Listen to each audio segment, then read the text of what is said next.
lagi setelah mendoa sedikit setawar sedingin ya. Ibu-ibu yang sama-sama mengharapkan ridha Allah Subhanahu wa taala. Ya Bu ya. Puji syukur kita kehadirat Allah Subhanahu wa taala yang telah memberikan kita nikmat untuk berada dalam majelis mengingat Allah. Dan mengingat Allah ini penting Bu, sebab selain daripada mengingat Allah, namanya mengingat makhluk ya Bu ya. Mengingat makhluk ya, anak, suami, pekerjaan, alat-alat rumah. Pokoknya asal mengingat makhluk apapun ceritanya, poning kepala kita. Mengingat makhluk sakit kita.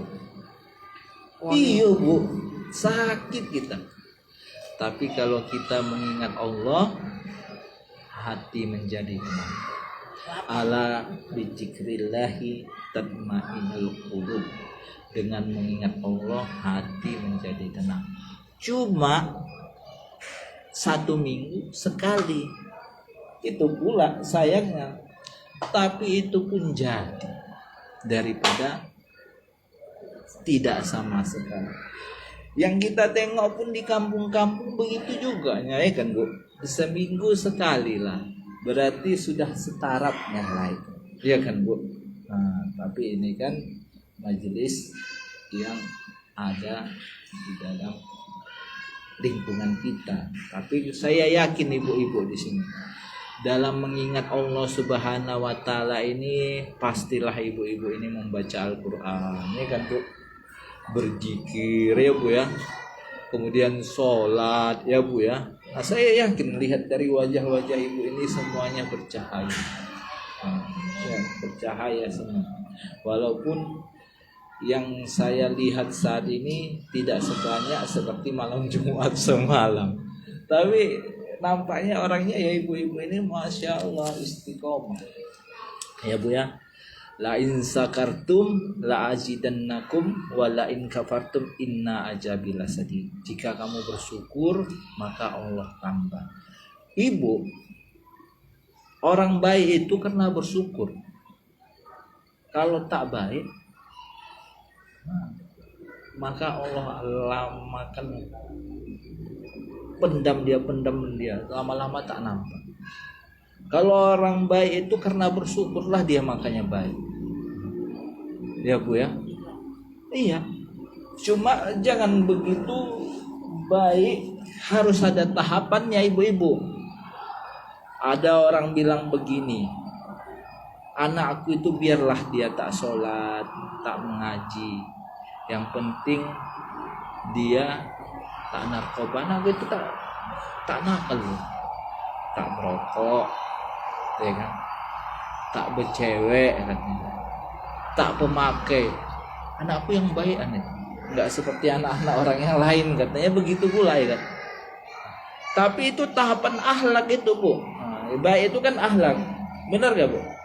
Tapi akhlak itu yang sekian. Yang pertama iman, ibadah, muamalah, muasaroh, akhlak baru. Kalau yang begitu Bu, yang begitu iya kan Bu, tak merokok dia anakku itu bah, tak bercewek anakku itu bah, kemudian tak pemakai anakku itu bah, yang bukan Islam pun begitu juga Bu. Iya kan? Ada juga yang bukan Islam begitu, iya kan Bu? Iya kan Bu? Tapi hasilnya Bu, percayalah Bu, kita harus beri tahapan-tahapan, bukan hanya sekedar itu kepada anak-anak kita. Kita harus senantiasa adakan iman kepada diri kita, anak kita, perbaikan iman, usaha meningkatkan iman. Yang seperti saya bilang tadi, anakku dengan mengingat Allah hati menjadi tenang. Ada juga yang begitu ya kan, baik dia tak merokok, tak bercewek, tak pemakai, tiba-tiba mengulah. Kenapa? Karena tidak didasari iman. Maka perlu pondasi iman. Setelah iman diperbaiki, ibadah, perbaikan ibadah. Yakinlah ibu, dia punya senjata yang diberikan. Syukurlah anak kita itu tak merokok, tidak pemakai, tidak bercewek. Tapi awali dengan perbaikan iman, perbaikan ibadah sebagai senjata. Senjata sholat. Inna sholata tanha 'anil fahsya'i wal munkar. Sungguh sholat itu mencegah perbuatan keji. Yakin tuh, kita kan nggak tahu saat ini kenakalan seperti apa, iya kan? Tapi yakin dengan sholat dapat mencegah perbuatan keji dan munkar. Pembeda Islam dengan bukan Islam sholat, Bu. Tak sama, Bu. Walaupun anaknya tak pemakai. Yang baik adalah anakku itu karena tak memakai. Yang baik adalah anakku itu tak bercewek. Yang baik adalah anakku itu tak perokok. Tapi yakinilah pembeda Islam dengan tidak Islam adalah sholat. Kemudian wasta'inu bis-sabri was-shalah. Carilah pertolongan dengan sabar dan sholat. Ya Bu ya. Ada pembedanya Bu dengan ibadah. Dengan ibadah. Lebih paten lagi dia itu ihmilu hawaizakum ala maktubah. Bawalah hajat-hajat kalian ke dalam sholat. Kalau kayak gini, kayak mana kira-kira ada keluarga ibu? Anak pula itu lagi. Setiap hajatnya dibawa dengan sholat. Paten kali lah itu Bu. Iya kan Bu? Setiap hajat-hajatnya dibawa dengan sholat. Maka walaupun anak ibu tidak merokok, tidak pemakai, tidak bercewek, sholat ini ditetapkan. Pelatihan iman tetapkan. Ya Bu ya. Jangan udah bagus sekali itu. Enggak Bu. Enggak, belum tentu. Hidup ini masih panjang Bu. Ya, hidup ini masih panjang. Perjalanan hidup ini masih perlu ditempah lagi. Perbaikan iman. Perbaikan iman istilahnya. Perbedaan manusia dengan Allah itu dalam pandangan kalau manusia melihat hasil, kan melihat hasilnya itu tak merokok, tak bercewek, tak pemakai, ya kan Bu? Tapi Allah melihat makhluknya itu berdasarkan proses Bu, berdasarkan proses, bukan berdasarkan hasil. Inilah sedikit cerita tentang iblis Bu. Tapi iblis itu gelarnya namanya Ajajil. Apa arti Ajajil? Guru malaikat. Diletakkan di langit ketujuh. Kan mulia itu seharusnya. Ini hasil dia mendapat gelar namanya Ajajil. Tapi Allah nggak melihat dari hasil. Allah melihat daripada proses.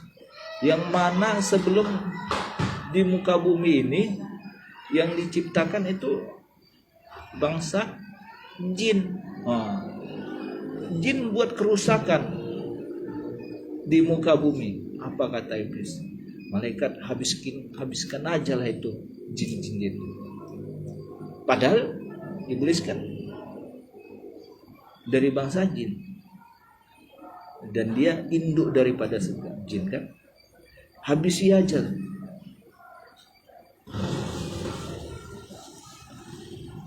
Yang tahu siapa? Allah. Malaikat nggak tahu. Disangka juga lah iblis ini guru malaikat. Sampai. Kalau malaikat ini memang benar-benar berbuat baik Ibu. Benar-benar baik. Maka Allah ciptakanlah Nabi Adam yang terbuat dari tanah. Kemudian iblis, jin, terbuat dari api. Ia kata, ana khairum minhu, saya lebih baik daripada Adam. Kenapa bahasa ada ana khairum minhu? Ketika itu Allah ingin tunjukkan hasil daripada guru malaikat kepada iblis. Allah ingin tunjukkan kepada malaikat-malaikat bahwa Allah itu yang melihat proses. Iblis disuruh sujud kepada Nabi Adam. Tak mau iblis. Anak khair minhu, saya lebih baik daripada dia, kata. Jadi kita nggak tahu, tapi intinya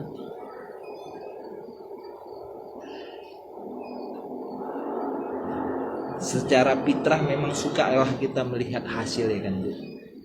Tapi jangan selalu memandang hasil, selalulah memandang proses. Suami kita, ya kan, senang kalau hasilnya dibawanya, tapi kadang-kadang kita nggak mikir proses bagaimana penghasilan yang dibawa suami kita, ya Bu ya. Padahal Allah Subhanahu wa taala memandang setiap hal itu prosesnya, Bu, bukan hasilnya. Jadi ibu-ibu yang dimuliakan Allah, setelah iman maknanya tadi udah tahu kan. Jangan lihat akhlaknya tadi, tapi tempah dulu imannya, tempah dulu ibadahnya, ya kan? Baru tempah muamalah, Bu. Perbaikan muamalah ditempah juga. Ibadahnya, imannya sudah betul, ibadahnya sudah betul, muamalahnya juga ditempah, diperbaiki. Muamalah dalam kehidupan kita. Apa muamalah dalam kehidupan kita? Muamalah dalam kehidupan kita yaitu kalau bisa ya jangan ngutang. Iya, jangan ngutang. Kalau saya, Bu, jangan ngutang. Iya. Iya. Kata orang, kalau saya ya Bu ya, kalau saya pribadi, saya tepis semua pertanyaan orang. Kata orang, kalau nggak ngutang nggak punya rumah, kalau nggak ngutang nggak punya kereta, kalau nggak ngutang nggak punya mobil, kalau nggak ngutang nggak bisa berangkat haji, katanya. Saya tepis, Bu. Saya tanpa ngutang punya kereta, tanpa ngutang punya rumah, tanpa ngutang berangkat haji. Saya baru daftar, belum berangkat, tapi bisa, Bu, bisa. Cuma ya, kalau diniatkan bisa, Bu. Ngutang siang buat hina, malam buat gelisah. Lebih bagus merdeka. Iya kan, Bu? Siang buat hina. Kalau sudah tak ada, Pak. Kalau sudah tak ada, mengutang itu wajib. Mengutang itu sunnah, membayarnya wajib. Mengutang itu sunnah, membayarnya wajib. Banyak lagi perkara-perkara muamalah. Jadi agama ini ya jangan seperti dalam muamalah itu, kata Ustadz Jainuddin MZ, ada yang memegang ekor, ya kan, Bu? Ada yang memegang badan, ada yang memegang kuping.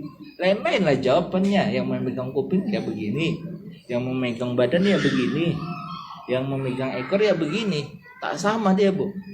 Jadi walaupun anak ibu sudah tak merokok, tak bercewek, tak pemakai, tetap harus mengikuti tahapan. Apa tadi namanya? Iman, ibadah, muamalah. Ya, Bu ya. Kemudian muasarah. Muasarah ini juga diperbaiki. Bagaimana cara memperbaiki muasarah?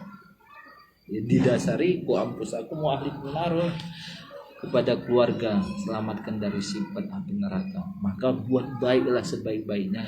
Orang Islam yang paling baik itu yang baik kepada keluarganya.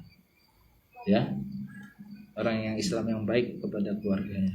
Kemudian kepada warga harus mengalah. Kayak mana kepada warga harus mengalah? Iyo kan diurang, lalu kan diawang. Apa kata orang? Iyo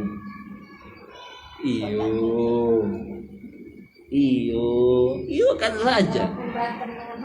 Iya, lalu kan diawang. Ada tahapan-tahapannya. Jadi barulah kita kepada Allah, ya Bu ya. Kemudian sebagai penutup tadi kita lupa mengucapkan selawat dan salam atas junjungan kita Nabi besar Muhammad SAW. Ibu yang dimuliakan Allah SWT, inti daripada tema tadi, kenapa kita lemah dalam mengamalkan agama? Karena kita belum memahami tentang siapa yang membawa ajaran agama tersebut. Siapa yang membawa ajaran agama tersebut? Siapa Bu? Nabi Muhammad Sallallahu Alaihi Wasallam. Dengar ibu-ibu, Nabi Muhammad Sallallahu Alaihi Wasallam itu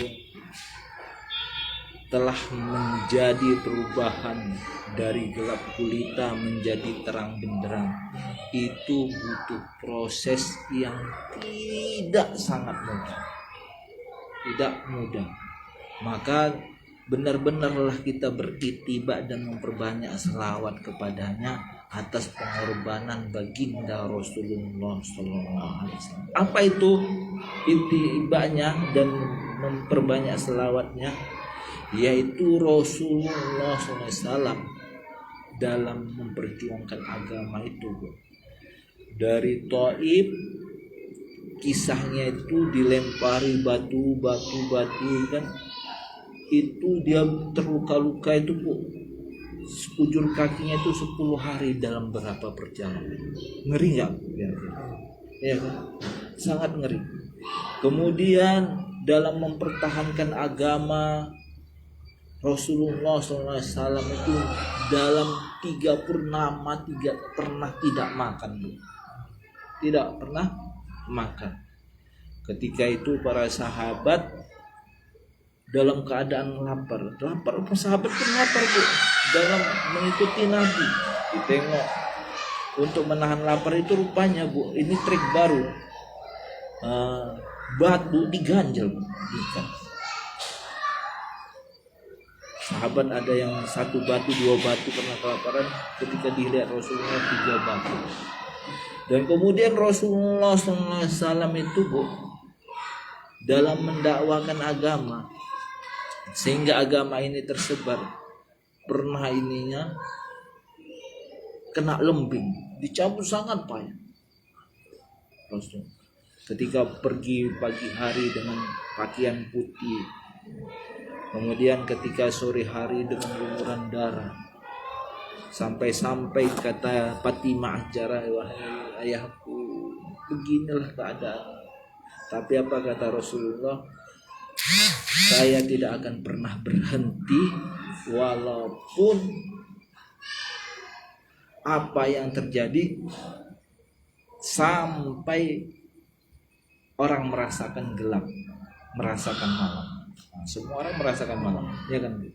Mau miskin mau kaya, semua akan merasakan matahari. Itu akan terjadi. Dan kemudian inilah Bu, kita hadirkan bahwa perjuangan pengorbanan baginda Rasulullah SAW ini masih Muharram ini kan, habis Muharram Safar ya, habis Safar Rabiul Awal, mengingat tentang perjuangan Maulid Nabi. Maknanya daripada kisah ini nanti kita cobalah Bu di Rusunawa ini buat maulid Bu, tentang kelahiran Nabi SAW, biar tahu ada kisah-kisahnya. Ibu-ibu ada yang di perwira di sini, nanti saya akan bantu ibu-ibu untuk, dulu saya TB 1, 2, 3, 4 saya datangi semua pintu ya Bu ya. Ingat ya Ibu kan? Saya datang ini pernah dulu di sana Pokoknya di Rusunawa ini pernah dibuat maulid sekali. Waktu itu kepala kantornya Pak Hayatsa. Pernah dibuat maulid, saya datangi semua. Jadi ustadznya yang kedua kali yang membuat maulid namanya Ustadz Imron Bayusuti. Udah pernah 2 kali Bu di sini. Nah, jadi itu 2017. Pertama Rusunawa Bu. 2019 pertama Rusunawa. Sekarang 2025 udah padam lagi Bu. Agar kita ada semangat jazbah untuk mengamalkan agama, kalau kita melihat sejarah yang membawa agama ini, pengorbanan agama ini, agar kita ada tersentuh. Jadi harapan saya kepada ibu-ibu, saya harap 2 bulan lagi, ya habis Muharram, Rabiul Safar, habis Safar Rabiul Awal ya. Ada 2 bulan lagi Bu, kita buatlah maulid. Ya, kita buat maulid ya. Siap Bu Bidan. Nah, kita aja. Semalam remaja-remaja aja kok, makanya saya bilang semalam buat PHBI, panitia Hari Besar Islam remaja-remajanya. Sepala kita bentuk BK Premi. Bentuk apa? Badan Kemakmuran Remaja Masjid. Pemuda Remaja Masjid BKPRN Indonesia. Ada semalam ada 4 orang. Itu keluarga ibu ini Pak. Oh iya, enggak datang. Kita buat Bu supaya kita bisa beritiba dan benar mencintai Rasulullah. Apabila ada ustadznya yang menceritakan tentang lahirnya Rasulullah SAW sampai mendakwakan agama ini. Karena kita belum mendengarkan kesan-kesan gitu Bu. Iya kan? Coba ada peristiwa-peristiwa itu hadir. Apalagi kita punya sedikit pengorbanan buat itu, iya kan? Udah kita berkorban, istilahnya rasa cinta kita ada, dan setelah itu kita terinspirasi daripada keluarga-keluarga itu, ya Bu ya, daripada yang disampaikan ustadz-ustadz itu, ya Bu. Apa yang sebaiknya dilakukan oleh kami lah, kami belajar begini, tiap agama begini, mungkin tiap agama. Tapi saat ini pembicaraan wirid kita hari ini kan karena mendoakan. Ya nanti kalau ketika tidak mendoakan, kita bicara tentang toharo lah, tentang ilmu fikih, hukum-hukum Islam, iya kan Bu? Ya dari toharo, dari sholat, insya Allah nanti ke depannya, atau dari tentang tauhid, habis tauhid ibadah, habis itu muamalah, muasyarah, akhlak, rangkaian daripada agama. Misalnya Pak, dibuat habis undang lagi tentang orang-orang macam mau di India Bu ya. Oh no, ini menceritakan. Di mana itu dibuat? Di bawah. Kemarin di TB2 Bu, di bawah. Yang ruangan yang kayak gini, di bawah ini. Bahkan itu ada namanya Pak Hendra di TB2 itu. Itu kami sama Pak Hendra itu. Masih ada di itu Pak Hendra itu. Ada Pak Hendra di situ. Pak Hendra apa? TB2. Istilahnya kami pun bukan ustadz itu Pak Hendra. Dia kerja di dinas sosial. Yang dulu. Perempuan Pak. Jadi nanti dia laki-laki tinggal mengundang Jawa ikut saja kan begitu. Pokoknya kita punya kontak. Semalam saya bilang satu grup sama saya biar saya informasi. Tapi kedepannya lah, karena masih 2 bulan kita buat rangkaian ya Bu ya. Sudah sampai di situ, dan kemudian kepada ibu yang mendoakan kepada kedua orang tuanya, ingat Bu, ibu pun tinggal hanya beberapa hari lagi tinggal di dunia ini. Tinggal paling 40 tahun ada ya kan. Syukur. Berapa umur sekarang? 40 tahun, 70 tahun.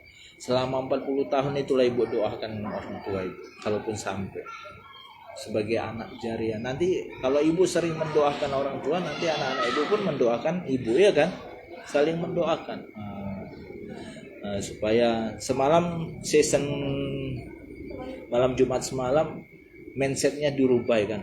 Dan saya bilang kan, ada orang tua datang ke rumah, ayahnya diambil, tiba-tiba menangis semua kampung, semua orang. Mamanya bilang istrinya, kayak mana lah aku jadi janda, katanya. Terus anak-anaknya, kayak mana lah aku menjadi yatim. Tapi karena mindset sudah berubah dengan agama,